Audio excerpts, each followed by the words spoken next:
ఆ.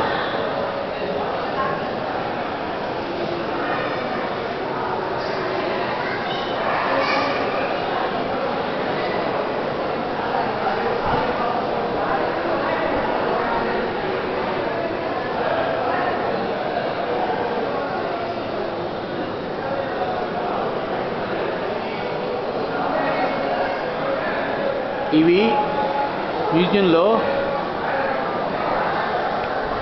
పై గోడల మీద అలంకరించిన చక్కగా దిద్దిన పుష్పాకృతులు, కొన్ని చక్రాలు కూడా ఉన్నాయి.